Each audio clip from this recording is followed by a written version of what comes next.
শুদ্ধ করে সালাম দেওয়া জঙ্গির পরিচয়। এই কথাগুলো বলার সাহস কেন পাইল?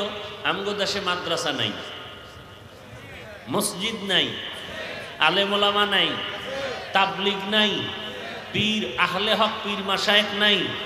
সাহস কেন পাইল? এই দুই একটা হাতে গোনা নাস্তিক, একমাত্র আমাদের ওলামাদের দূরত্বের কারণে। মুসলমানের দেখা হলে প্রথম কাজ সালাম। বিএ পাশ করেছে, আইএ পাশ করলো, সালামটাও দিতে পারে না।